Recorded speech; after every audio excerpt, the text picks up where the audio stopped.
HoSu and MiJi are finally in their dating era, and their chemistry is palpable as MiJi spends the night at HoSu's place. Meanwhile, the ending of the last episode of Our Unwritten Seoul left viewers anxious, as it seemed MiJi was on the brink of being discovered. However, this is MiRae, as the twins had switched back before the duo decided to carry out their suspicion. Here's what I think happened. MiRae had been torn about returning to Seoul to face her demons. Sejin suggesting she stay back and care for the farm with him was tempting, so she promised to consider it. But then, as someone who's always wanted to be like a tree, dependable and enduring, she fears disappointing her family. This was why she told Sejin that no matter where she ends up, she needs to make money, because she believes it's her responsibility to care for her family monetarily, after they incurred debt because of her hospital bills as a child. Sejin's answer was so swaglicious and a vibe. As someone who's become good at enduring, MiRae is beginning to depend on Sejin, and wouldn't mind someone taking care of her troubles for her. Her grandmother encouraged her to do what's best for her. This must have been why she decided to meet up with Sejin, to take him up on his offer. However, upon learning that he's leaving for the States and leaving the farm behind, she decided to handle her demons herself. Meanwhile, after a delicious, heartwarming time with HoSu, MiJi runs into Tae, who turns out to be Soohyun's younger brother. He must have told MiJi more about the situation with Sangyun, which could be the reason MiJi and MiRae can be seen arguing in the preview for the next episode. If you notice, MiJi is still wearing the same outfit as when she met HoSu and Tae. What's more, she cleared MiRae's desk before signing off for the day, indicating it was her last day at the office. Hence, she asked Tae to be good to MiRae, who's to return the following week.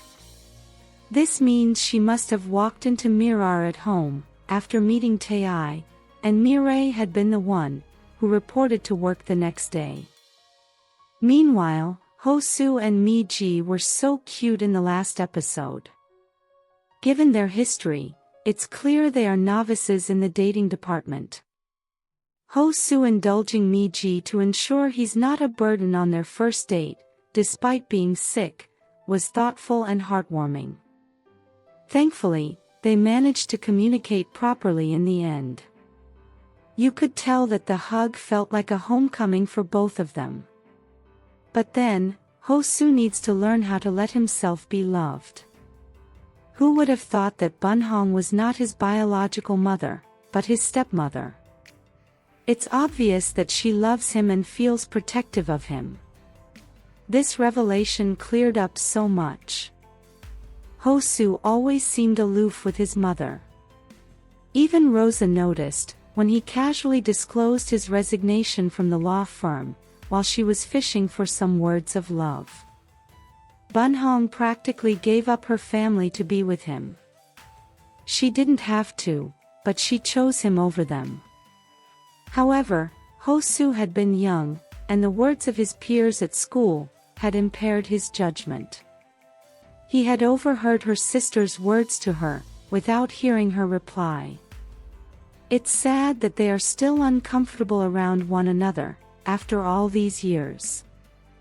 HoSu is gradually removing his things from the house, distancing himself, believing it's what's best for Bunhong, as he'd become less of a burden to her, giving her space to live her life.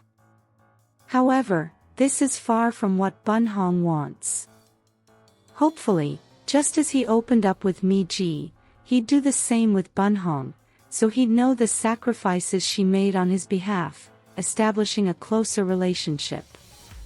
What's more, who would have thought that the infamous Sangyun would look like their father? This could be why MiRae is hesitant about pursuing legal action against him. She had thought that he'd be good like their father, and since she misses her father, she got close to him. However, it seems Sang-yeon took advantage of her trust in him. He comes across as someone nice, but is in league with the oppressing duo.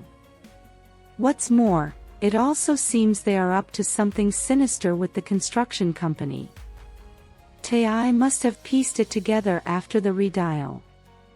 He must have wanted to tell MiJi about it, only to find out she had already handed the project over to Sang-yeon. This could be the reason he sought her out despite the late hour. I guess we'll finally get Soo-yeon's side of the story from her brother. Meanwhile, Chung-gu is on to Rosa. She had wanted to confide in HoSu, but after Chung-gu's visit, she changed her mind. According to Chung-gu's findings, Rosa's only relative is her son. However, it looks like he's suffering from a mental illness, and Sang-woo, who's using her friend's identity, is taking care of him. In the last episode, Rosa was sold on the idea of an adult guardian for her son. In the preview, she calls MiJi and runs the idea by her. She asks her to please think about becoming one, and says that she'd pay her a bit of money for the trouble. This shows how mysterious life is. It hasn't been long since she chased her off with Salt from the restaurant. But they're almost like family now, that she'd trust her with her friend's son's guardianship. Meanwhile, MiRae decided to return to Seoul, after learning that Sejin was returning to the States. She and MiJi can be seen arguing about the company, after she finds Sang-yeon's card and discovers what MiJi had been up to, following MiJi's conversation with Tae.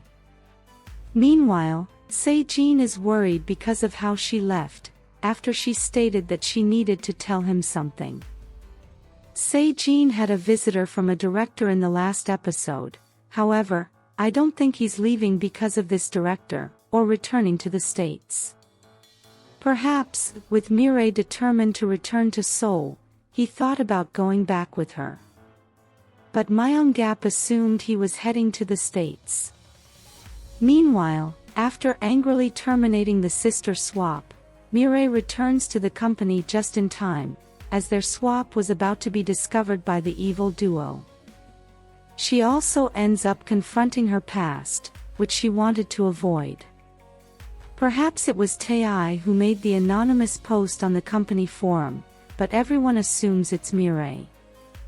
Meanwhile, MiJi stays at HoSu's house after he asks her to stay, as she has nowhere else to go and has to return to Daesanri.